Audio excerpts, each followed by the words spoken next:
Thank you, Mr. Chairman. Thanks to the witnesses for being here. Mr. Garcia, if I could just start with you, I want to talk a little bit about the challenges that rural hospitals in particular face from cyber attacks, malicious actors.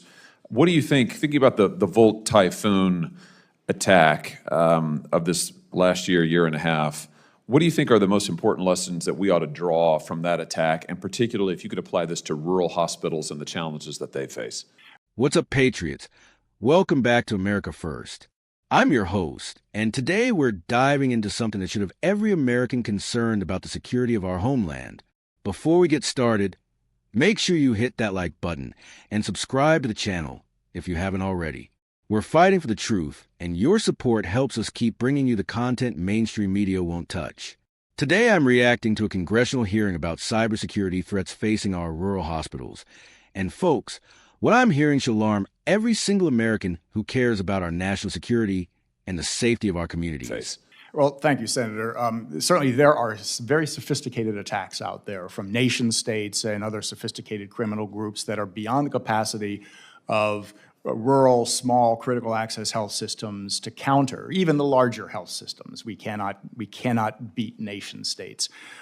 We did a publication in May called On the Edge. We interviewed 40 executives across 30 states, not just rural, but critical access, FQHC, small practices, asking them, what are your concerns about cybersecurity? How are you prepared to deal with it? And what would you need from the government or from your community to support you on that?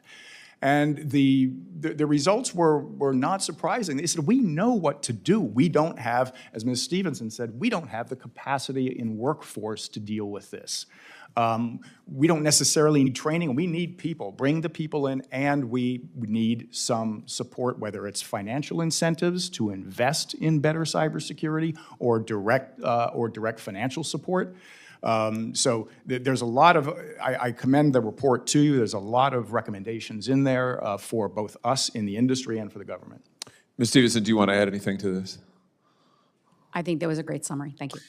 More than 40% of the hospitals in Missouri, my state, are rural hospitals, and about half of those are critical access hospitals. And I just want to underscore something you said, Mr. Garcia, that many of these hospitals have faced some level of cyber attack, and they simply don't have the personnel or the budget to deal with it. They don't have a cybersecurity officer on staff. They don't have the budget to work on turning back cyber attacks. What should Congress be doing to help rural hospitals in particular be able to meet the challenge of malicious cyber actors and the threats that this poses to patients, that it poses to hospital staff, that it poses to the working of the hospital? I mean, what can we be doing to help rural hospitals? I'll start with you, Mr. Garcia, and then anybody on the panel who wants to respond is welcome to. Well, certainly we've talked about better incentives. When you think about CMS, can they tie some level of reimbursement to better cybersecurity practices? You're doing the right thing. You're implementing the health industry cyber practices that we produced, or the NIST framework. We're going to give you a little bit of a bump on your reimbursement. That's real money. Senator Husted talked about national guards at the state level, those who can help in what we call a 911 cyber civil defense. How can we rally the community around your rural hospitals who do have the expertise? It's a lower cost option, but where the government can be using its reimbursement authority as leverage, that can be helpful. Very good. Anybody else want to add to this? Yes, sir, Mr. Weissman. Well, 2 points. One, unfortunately, I'm afraid that the reconciliation costing rural hospitals Medicaid funding is going to make some of these challenges harder. But two, I wanted, in building on work that you've done, and Mr. Garcia talked about Change Healthcare as a utility, because we have so much concentration in the industry. It is true that rural hospitals are just overwhelmed, but the large companies are not, and they are not investing enough. And there is, I think, a need to impose extra obligations on them, new standards, and absolutely to maintain their liability. I disagree with the suggestions to remove liability.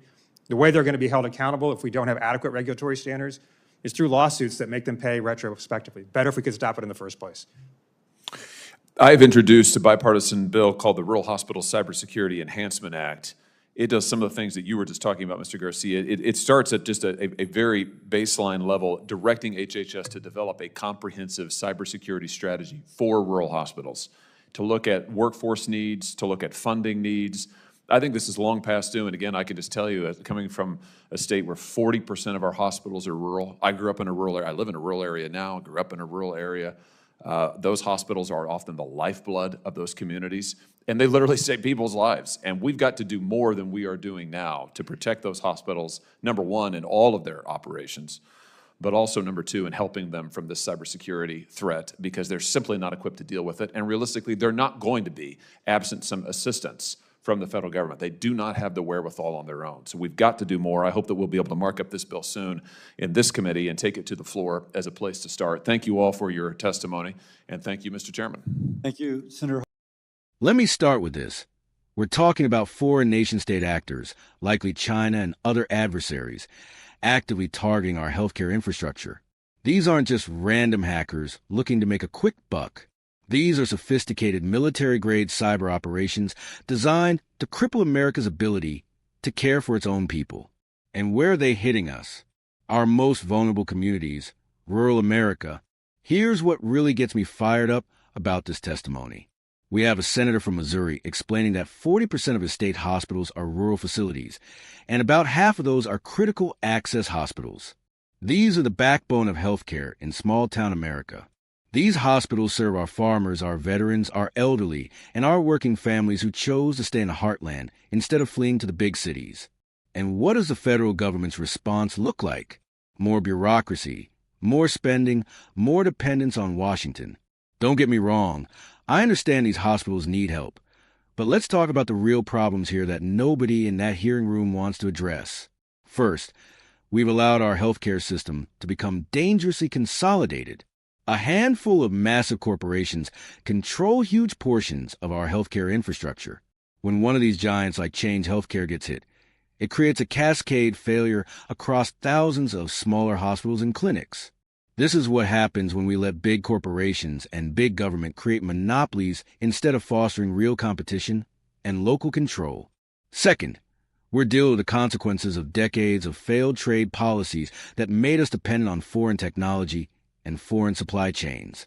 How many of the computer systems, medical devices, and network infrastructure components in these hospitals are made in China or other adversarial nations? We've handed our enemies the keys to our critical infrastructure because politicians from both parties sold out American manufacturing for cheap goods and corporate profits. Third, let's talk about the elephant in the room that nobody in Congress wants to mention. Our borders are wide open.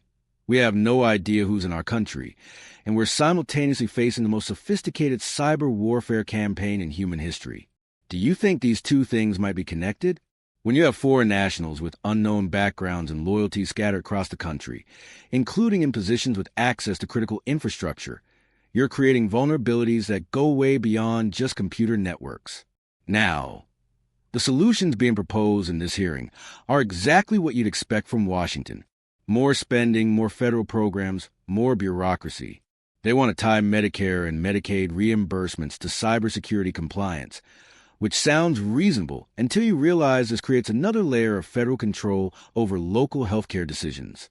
They want to use a National Guard as a cyber response force, which again sounds good until you think about the precedent of using military assets for domestic civil functions.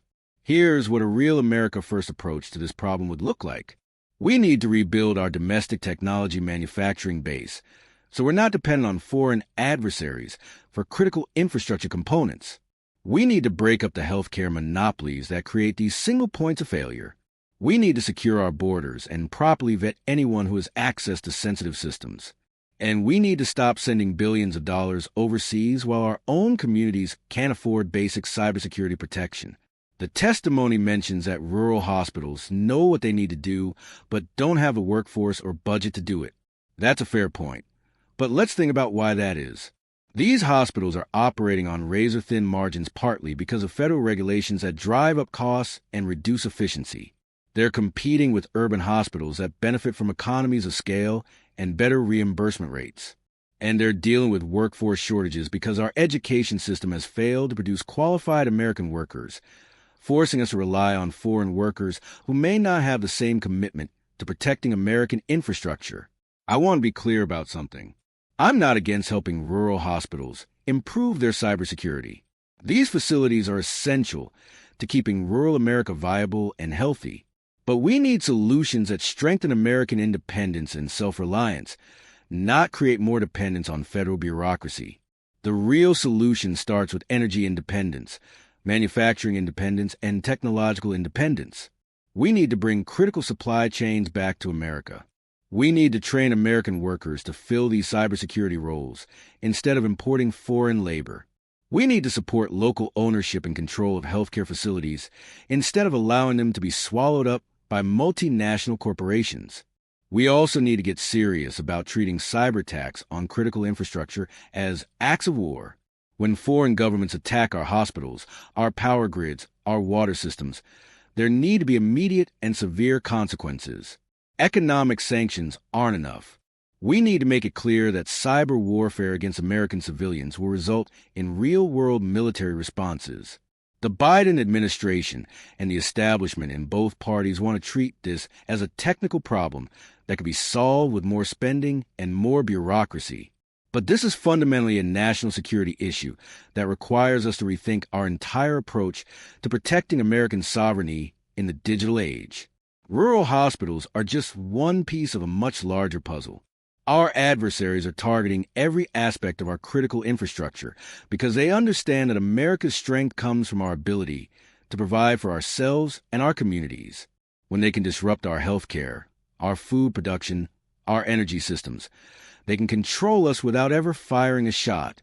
This is why putting America first isn't just a slogan, it's a survival strategy. We need leaders who understand that real security comes from self-reliance, not dependence on global supply chains and foreign technology. We need policies that strengthen American communities, not global corporations. The patriots who built this country didn't wait for help from distant bureaucrats when they faced threats to their communities.